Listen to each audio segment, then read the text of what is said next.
جو کچھ ہو سکتا تھا جو کھانے پینے کی افراد پینے کر کی دی کوئی انہوں کمی نہیں نے، ہوئی۔ حالانکہ بیچ میں آپ بھوکے وغیرہ بھی تھے اور بہت وہ مشکل سے بہت پہنچے، سامان پانی بھی، لوگوں کے پاس سامان کم ہی تھا، سامان پانی وانی کا بھی مسئلہ ہوگا، لیکن پانی- یہاں آ کے ایک دم سے آپ کو ہر چیز کی ہر فراوانی چیز ہوگی۔ کی فراوانی، اتنا اچھا ریسپشن کبھی نہیں ملا۔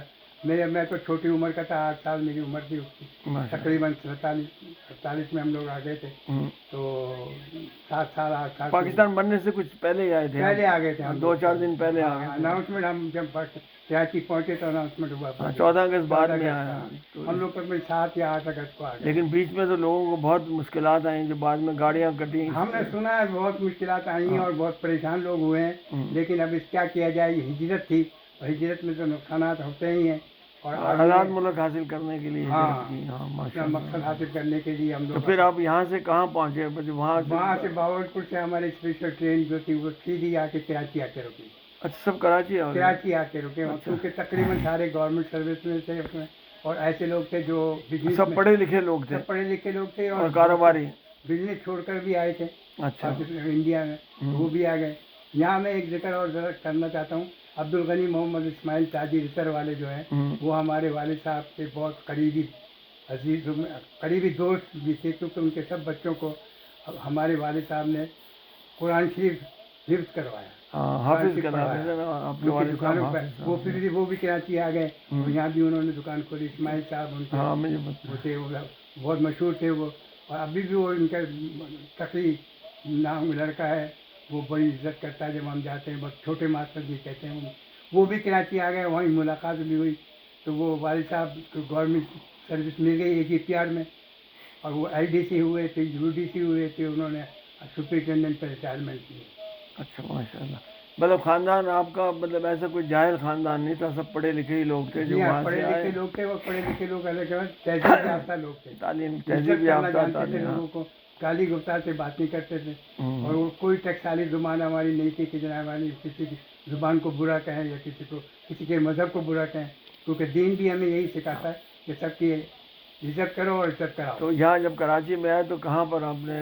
ہم کراچی میں آئے، AB سینئر لائن ہے، ایلومینیم کوارٹر سے، ہاں، اور اس میں ایلومینیم کے بنے ہوئے تھے وہ؟ ایلومینیم ٹین کی شیٹوں کے؟ چادریں جو تھی، ایلومینیم کی شیٹیں کی چادریں، چادریں۔ ان کے کوارٹر بنے ہوئے تھے AB سینئر لائن۔ اچھا۔ وہ تو اب تو وہاں پر بڑی آبادی ہو گئی ہے، ہاں۔ وہاں آ کے ہمیں ٹھہرایا گیا اور کہا گیا کہ اس کے بعد آپ جو ابھی گورنمنٹ جو ہے وہ بنا رہی ہے، گورنمنٹ آف پاکستان کوارٹر، سرکاری کوارٹر بنا رہی ہے، Martin road, Jahangir road, Clayton road, ہوں۔ یہ اور بس کالونی تو بہت بعد میں بنی، ہوں۔ تو ہم لوگ وہاں پر رکے 3-4 مہینے وہاں پر ٹھہرے، اس کے بعد شفٹ ہو گئے ہم لوگ مارٹن روڈ میں، Jamshed road number 3 Martin quarter میں۔ اچھا۔ تو آپ کو اگر راستے میں کوئی ایسا حادثہ جو آپ کو یاد ہو، جس کو آپ بتا سکیں کہ میں اتنی مسلمانوں کے ساتھ ظلم ہوا، یا کوئی ایسی چیز ہوئی آپ کی گاڑی میں یا گاڑی سے پہلے، یا کوئی قتل و غارت گری اس علاقے میں ہوئی؟ نہیں، ہماری گاڑی میں سوائے اس ایکسیڈنٹ کے اور کوئی واقعہ نہیں ہوا، اچھا۔ سوائے یہ بم بلاسٹ ہوا اور گاڑی اٹھی، لیکن اس کے بعد کوئی وہ نہیں ہوا، کوئی لوٹ مار نہیں جب ہوا۔ آپ آئے تو آپ کو کیا محسوس ہوا، آپ کہ کس ملک میں آ گئے اور یہ کیسا لگا آپ ہم کو؟ اس وقت کے جو حالات تھے وہ میں بیان نہیں کر سکتا، اس لیے بہت چھوٹی عمر تھی، لیکن خوشی تھی کہ ہم ایک آزاد ملک میں آ گئے ہیں، یہاں آزادانہ طور پر رہیں گے، ہر چیز ہمیں وافر تعداد میں ملے گی، مہنگائی نہیں ہوگی، اپنے تہوار آرام سے منا سکیں گے، مسلمان بھائی بھائی ہوتے ہیں، اور تو وہ ہمیں خوشی یہ تھی بس۔ آج یہ آپ کی عمر 82-83 سال ہے ماشاء اللہ، تو آپ کو کیا لگتا ہے کہ جو پاکستان کا آپ نے سوچا تھا کہ یہ ویسا ہی پاکستان ہے یا اس میں کچھ فرق ہے؟ جس سلسلے میں نے ایک مضمون لکھا تھا، قائد اعظم کے نام ایک بچے کا خط، اور وہ نقاد میں چھپا تھا، ظفر نیازی اس کے ایڈیٹر تھے، اس میں میں نے یہ بتایا تھا کہ بابا قائد اعظم، آپ نے جو پاکستان بنایا تھا اور جو وعدہ ہم سے ہوا تھا، کیا گیا تھا، وہ وعدہ کوئی بھی پورا نہیں ہوا، ہر قسم کی مہنگائی، ہر قسم کی تباہی، ہر قسم کی مصیبتیں ہم پر نازل ہو رہی ہیں، اور کوئی سنوائی نہیں ہے کسی سے۔ تو جب میرا وہ آرٹیکل چھپ گیا تو مجھے کراچی کے ڈپٹی کمشنر نے بلایا، اس وقت میں انٹر میں پڑھتا تھا، اس کو کہنے کہ تم اتنے اسٹوڈنٹ ہو کے اتنا بڑا مضمون تم نے لکھ دیا، قائد اعظم کے نام بچے کا خط، اور اس میں تمام فضل و قصائی اور تیلی کا ذکر کر دیا، یہاں پر جعلی چیزیں ملتی ہیں، ملاوٹ ہوتی ہے،